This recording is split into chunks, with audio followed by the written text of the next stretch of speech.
Alrighty. Hey, Dan. Hey, Ike, welcome. It's week 6 in the podcast. Yes, week 6. It's insane that we've done this over a month and a half now. Yes, and guess what else? What? End of summer break. End of summer break. I feel like it's the reverse of being a school kid. You know what I mean? I know. It's It's like excitement. it's excitement for the summer break to end rather than the summer break coming to a close and you got to go back to school and you have to do homework and the whole 9 yards. So the second half of the season actually is getting me really excited. Well, it's exciting because most of the second half of the season takes part in our time zones, Yep. so we don't have to wake up early in the morning watch the races early. You can watch them at a normal time during the day. Yeah, and I found it interesting that just watching, social media, but the Malaysia Grand Prix is actually the Bahrain Grand Prix hosted in Malaysia. Right. It's so weird how they're branding that. Right, and I'm kind of excited about that because they haven't been at that course in a long time. Long time, and they're going to be struggling with the heat. Yes, They're going to be struggling with, but they're coming off of Singapore, so they'll kind of maybe be a little bit acclimated to the weather. But Singapore is also a night race. correct. Malaysia's not. I mean, the Malaysia race is not going to be night race. Unless they put lights up, because the course itself doesn't have lights. I doubt it. But they're going to have to deal with the blistering heat of the tropical weather. Oh, absolutely. And I find that really, really interesting that, in their going of the Malaysia race and the Singapore race, I wonder if they're going to find kind of a new audience for these races. Could be, because right now the only one that takes place in that part of the region is Singapore. That's right. So, well, in Australia, if they want to go to Australia. And Singapore is like a much more rich kind of area. So going to Malaysia, you might find some more, just kind of people who can afford going to a race. Yeah, I don't know how much Malaysia race is going to be actually. So Yeah, don't know either. so someone who maybe wants to just pay for the flight will probably be the most expensive part to go to maybe a cheaper race. Right. Malaysia might be one that's cool that you might never have again potentially. Right. So Yeah, it will be interesting. I'm kind of excited to watch that one, but I'm more excited for some other races coming up. I do Me like too. Sao Paulo, Sao Paulo's great. and then of course the one that's coming up next, or the one this weekend, is Zandvoort. Zandvoort. Zandvoort's going to be great. And before we get into Zandvoort, I did want to talk about Formula One released a video of kind of the second half challenge, and it showed Kimi Antonelli, Lewis Hamilton, George, and Lando Norris, and it's very exciting to see.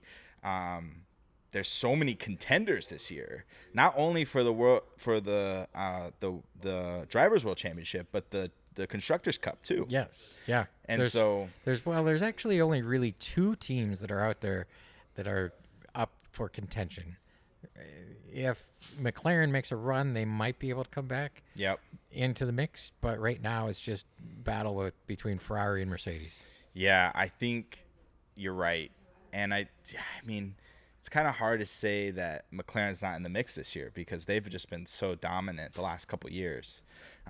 But before we go into to what we're going to talk about Zandvoort for this coming week, I want to congratulate Marcus Ericsson Oh yes, for the win today. finally. How many races? 93? 63. 63? 63 race drought. I'm trying to remember if that might have been when he won the 500 Really? 3 years ago. So the car that had controversy because of some specs. No, that was Newgarden. Oh, that was Newgarden. That was Newgarden. Oh, okay. So Ericsson, clean slate. Okay. He's all good. Well, that's good. I was going to say Newgarden. On the other hand, we there's some things we need to talk about with Newgarden. but that would have been interesting if it was him And the only race he had was a car with questionable specs on it. That's right. And then he hasn't won since. But that's good. I like Ericsson. Ericsson's a good driver. I do too, and ex-Formula One driver. Yep. So it's cool to see him doing well in IndyCar. I mean, there's a bunch of ex-Formula One drivers that moved to IndyCar, but and next week is the Freedom 250, which I'll be at. Oh yeah. Which is going to be really exciting. So if any of you are there, come find me. I'll be wandering around the track somewhere. So let's talk about Zandvoort. I think Zandvoort is a perfect race to come off of the summer with because it's a very technical track. There's a lot of really weird aerodynamic features of this track of how the cars are going to perform. It's going to be pretty good for the battery because there's a lot of low speed turns, a lot of corners. So it's going to be cool to see what the teams have cooked up in terms of development and what they're going to bring to Zandvoort. Correct. Now, one of the things about Zandvoort is it's also tight. Yes. And the really only place to pass is on the front straight. Yes. So it's one of those races where if you're not close at that last corner coming into the straight, your chances of passing are low. Low. And I totally agree. And typically in these tighter courses, it's like it's maybe a little bit boring or not exciting to watch. I totally disagree because this one, it's very challenging on the drivers. Yes. It's Max Verstappen's home race, which is really exciting. So Max Verstappen's going to be wanting to turn out and come out with a win. Red Bull's not really in the mix this year, but it's the second half where they can turn it around, kind of like McLaren. Because we know that the teams are up against a really big challenge, and that challenge is anytime someone's brought a good development to the race, to a race weekend, they've either won or gotten second place. Correct. But now with the summer break, I'm pretty sure that there's going to be teams bringing in some upgrades. And, if you got Mercedes bringing in upgrades, this course will help them out. Ferrari will help them out. Mm-hmm. McLaren will help them out. And it will also help out Red Bull. So now you're almost threw down an even playing field across the board with the top teams. You really do. And it's going to be interesting because, how far do the teams think ahead of like the courses that they're going to be at and what they want to bring to them, right? Because they still haven't announced what's going to potentially replace Abu Dhabi, what's going to potentially replace Qatar. Bahrain's already been replaced. So, be on the lookout for those announcements in the next couple of weeks of, if things don't settle down in the Middle East, they're going to have to change those races. And soon, because promoters, really, they usually have a couple years in advance to promote these races and sell tickets. But, if a promoter only has, a couple months, that could be difficult. And it might be a good time to grab tickets because things might be cheap. Right. Also, on those changes like that, they need time to set the track up. So if they don't have the time to set the track up, then they're going to have to go with something that's already readily available that can host a Formula One race right out of the gate. Otherwise, it's going to take months of preparation and get everything going. Now they have months of preparation. Yeah. But do they have enough time to be able to plan, get it set up, get things going? So, I think that decision is going to probably have to be made soon so that they can get just the logistics of everything going. You're right. And, especially some of these Formula One tracks, because the regulations around the track itself is so strict that a lot of these places are currently working on upgrades, but those could take years sometimes to be implemented before Formula One will even look at them as a possible opportunity. Yeah. Well, look at Barcelona. Yeah. I mean, as of a couple months ago, it was still under construction. Still under construction, but they say they're going to be ready by the time this year. Yeah, which will be exciting to see. I mean, that's going to be a really fun race. I mean, I did see where I believe it was Ferrari that got to do a couple test laps around that course, and it looked really cool. It looks like a really fun track. Awesome. Well, I can't wait. I mean, I always like new courses, Me too. but I also like the old classic courses as well. Yeah, especially courses that allow you to. Sorry, courses that allow you to really new courses that are built can be built for Formula One, whereas a lot of these other courses not necessarily weren't built for Formula One. They were just built to be tracks, right? But if you have a specific race that's going to happen there, especially a global stage like Formula One, you can build it to be a really exciting track. It's a wider track. It's a track that has good high speed turns, some slow speeds. You know, you can add these elements into it. Unlike some other tracks that are just built to be built or built back in the day, and they're still the same layout, and they're really hard to be pass around. For example, Hungary, right? Love the Hungaroring, but they're not going to change the track to widen it by 15 feet, right? Because that's going to cost however much. You might as well just build a new track at that point. Exactly. So they're going to keep it the same, and it's a very popular event. It's a cheaper event. Great viewing at that event. So they're going to keep it, but when you have the option to just build a new track, you're going to build it the way you want to build it to make it exciting racing. Exactly. Because people want to see passes, right? Well, they want to see excitement. Now, kind of like when they're at Spa, all the excitement with the passing and lead changes and everything else. That made it exciting, kept people interested, and what it does is it brings viewers back, brings spectators back. Yep. Race after race. So. It's going to take us there someday to Spa because that's our favorite course. Well, I don't think that really would have mattered. It would just be us going to Spa. Yeah, or us going to any Formula One race for that matter, exactly. Right?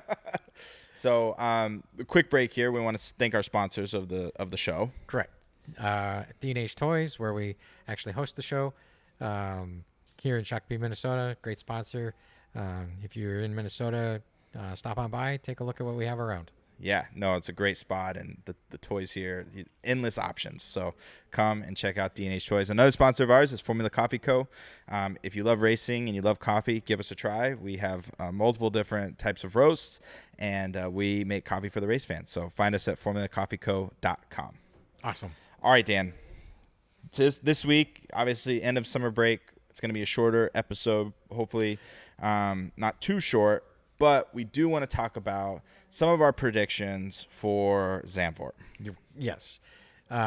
So here's my thought. All right. So I'm thinking that there may not be major upgrades, but just slight tweaks to designs coming into Zandvoort, because I haven't heard anything. I haven't seen anything for major upgrades coming into the race, which means that McLaren and Red Bull and Ferrari and Mercedes are all going to be players. Yep. And I've said this before, McLaren and Ferrari are two teams that do well in tight, twisty courses. Yep. And right behind them is Red Bull. Unfortunately, Mercedes, unless Mercedes brought something that helps them out with the speed in their tight corners, they're going to be kind of out. So I'm thinking in this one, actually, it might be Leclerc, and then it could be Lewis. But I don't think it's going to be Ferrari 1-2. I actually think it's going to be Leclerc first, and then Oscar, because I think actually in this time around, we might have a switch where Lando might have some engine problems or something else. Okay. And Oscar makes it through unscathed with mechanical problem. And then after that, then I think it will be Kimi third. Kimi in third. Kimi in third. What a prediction. I think Kimi's going to be up there no matter what. Right. Well, he's been doing rather well. Yeah, he has. And that's so what do you think? This is a great prediction, Dan. Yeah, where do you think this is going to land? I got to go with Lewis in first. I figured that. Yep. I'm going to say that Lewis is going to start his charge of resurgence in the second half because he knows he's on the clock. Right. Right? He does. But do you think that he's going to get the number one car? So, rack your brain back to 2020, Dan. No, 2021. Okay. Okay? And remember when Lewis was really far behind the points and Max Verstappen was leading the world championship. And Lewis had a resurgence comeback to tie Max Verstappen in the final race, right? And then there was the whole controversy. I think Lewis is going to have the same attitude this year because their car wasn't terrible at the beginning of the year. The Mercedes car wasn't terrible at the beginning of the year in 2021. Same kind of situation here. Ferrari wasn't terrible at the start of 2026. But now that they've gotten some things understood in the car, they've gotten some of their mechanical things figured out, they have a reliable engine, he is going to be on the charge to take on Kimi for the world championship. I think Lewis is going to get first. I think Lewis is going to start to – you're going to – and I think you mentioned a good point, Dan. Charles Leclerc is going to be right there too. He is. He's going to be right there. And I'm thinking, you know how it is, right? They're going to be fighting each other, Yes, even they though are. they're teammates. Yes, they are. And you're not going to get team orders in that team with those two players very often. No, because each one of them wants to win. They want to win, and they want to be the top dog. And I think Lewis doesn't care so much about being the number one driver in the team. He cares more about winning. He's been the number one driver. Everyone knows that he's probably going to be the number one driver wherever he goes. Yes. Right? Oh, yeah. And I don't think he cares about that. He's caring about, give me the best car you possibly can so that I can win races. We've seen him. He's not washed. He can still win races. He still has the capability, especially in the Ferrari. So I think that Lewis is going to have a resurgence. He's going to get first or second come Zandvoort. Well, is he got him first or is he second? Oh, no, I got him first. Okay. I got him first. Who do you got coming in second? Who I got coming in second is Mr. Max Verstappen. Yeah, I figured you would put Max up. Now, I'm figuring Max will be up there, but I'm thinking he'll probably hit fourth. Okay. So you're thinking he's going to be under Kimi. Under Kimi. Which makes sense. I think he's going to be top. I think the Red Bull's looking really good now. I think he has it's home crowd. He's going to want to be vying for that top spot. He loves that track. He's good at the track. I think he's going to take second place. Well, that is true. I didn't take into consideration home field advantage. Home field advantage. Yeah, he's got the Orange Army there. Right, and that good point. I'm going to keep where I'm at. Okay, yeah, you stay where you're at. I'm going to keep where I'm at, but you bring up a good point. That's a good point. And then finally, in third, I'm going to say George Russell. Really? No, George. I take that back. I take it back, Dan. The reason I say take it back, because, Dan, we have to make multiple predictions. Why is that? Because it's a sprint weekend. That's true. So we need to predict who's going to win the sprint and then who's going to win the race. So these predictions are race predictions. Race predictions. We'll do sprint predictions next. Okay.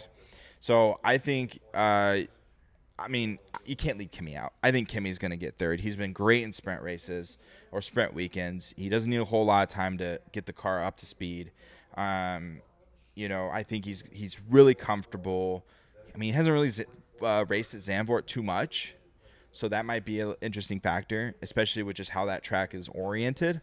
But, that hasn't stopped him at any other track this year. No, it hasn't. So, but the thing is when you brought up George, this is a good point. George has struggled on sprint weekends. Right. So that's why I took him back. I was like, I don't want to put him in there. Right. So, with that,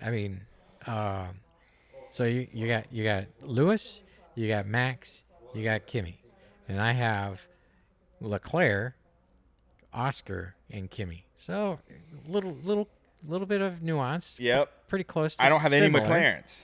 You don't have any McLarens. Which is could be a disaster because a couple times I haven't put McLaren in my fantasy team, and that's been a mistake. Right, but then you take them off your fantasy team and they win. And then they do amazing. Right, exactly. So, do you have them on your fantasy team? not yet. Then they'll do well. So then I should put them in my prediction. No, you should. but I keep him off my fantasy team. No, but like, isn't that interesting? Is like, I think if you're playing the fantasy, play the teams that are bringing upgrades. Right. Well, yeah. I mean, Or the ones that are being consistent, right? right. Yeah. I mean, I think that's a huge factor because Yeah. once McLaren brought a serious upgrade, and they tell you that's the thing, is that all this information is in the palm of your hand the week of the race, so you can change your team if you want to. But they're all telling you McLaren's bringing a big upgrade, Ferrari's bringing a big upgrade, whatever. They name it, they tell you it, and it's like, oh man, just throw those people in there, and Right. see how they do. Right. So that's why I'm saying we didn't hear anything about big upgrades coming into this one. So I'm No. thinking there might just be minor ones, just some tweaks to what's already there. Yep. And then seeing how things pan out. Which I think that would be really good for the teams because the tweaks that they're going to make are going to be ones from the packages that they brought earlier on in the season. Correct. Which have only been improvements. There really hasn't been an upgrade, at least not that I can think of, maybe Williams, that hasn't been a benefit. Because sometimes when they do an upgrade, it takes time off of there. Right. It's not as good. Like Aston did a few years ago. Right. They brought that upgrade and they really tanked. They tanked for the rest of the year Yeah.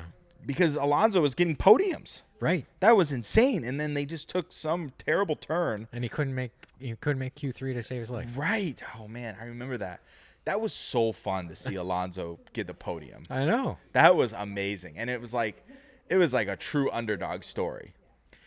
Wasn't it that one when in Sao Paulo where he fended off Checo to get third? That's right. And he got third. Yeah.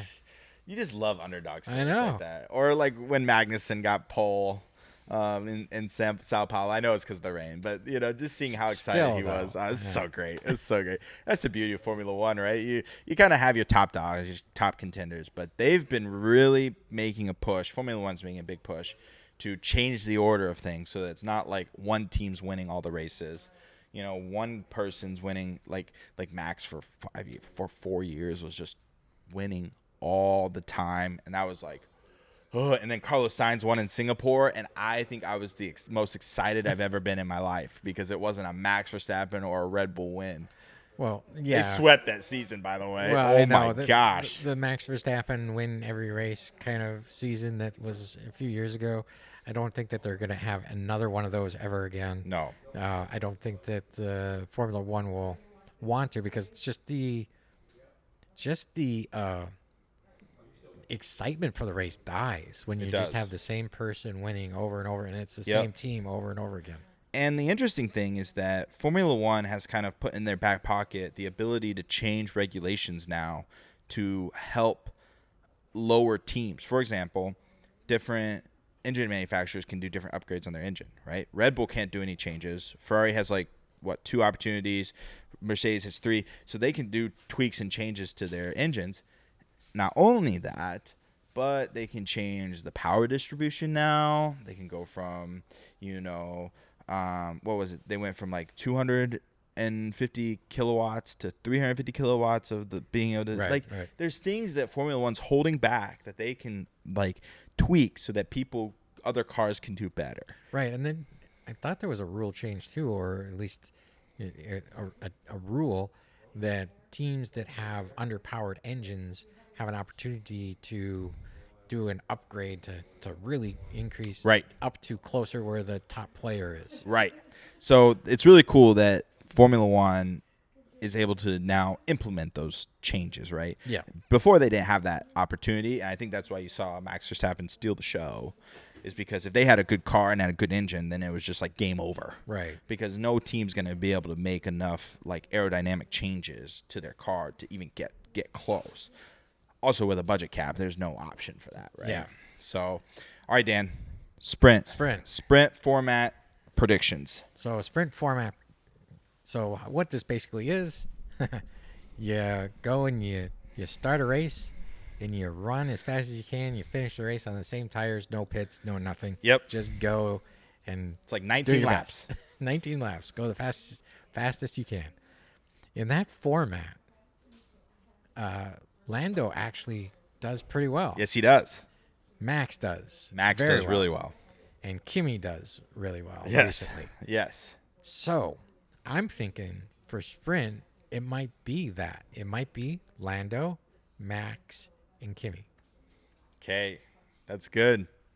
So you're thinking that Lando's going to figure it out in the sprint.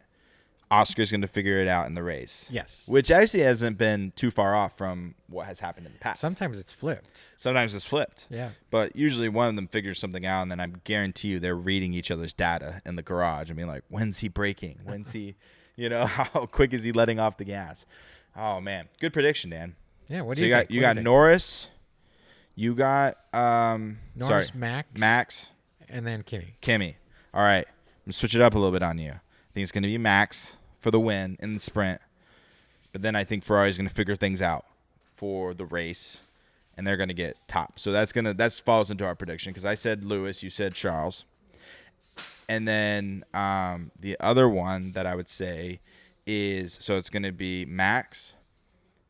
I'm going to throw like a crazy one out there. I'm going to say Pierre. Really? I'm going to say Pierre Gasly. I think he's going to figure something out in Zandvoort. He's going to do amazing qualifying, or he's going to just figure it out somehow because it's hard to pass. He's going to get up in the P2s, and he's going to get second in the sprint. And then for third, I'm going to say George Russell. And why do I say that? Is because I think that he has taken the summer break to do some internal zen. He got engaged. He's all happy now. All the stress is off his back for asking the woman of his dreams to marry him. Right? So no stress on your back anymore. And he's going to get P3 because he's going to figure something out in these sprint races because I know that's what the team's telling him that he needs to do. And he's going to figure it out. He's going to get a good result come Zandvoort. You think he's going to be able to tweak the car in 2 practice sessions enough to win? I think so. All right. I think so. Well, all right. Well, So good luck. it's an out there one. Yeah. It's an out there one. But we got let's Max. see how these go. We got Pierre and we got George. Yeah, it's a good mix. It's a good mix. You got some good ones. I got some good ones for both the sprint and the race. Yep. So, all right. So short podcast this week, Short Dan. podcast, This yeah. is week 6, though.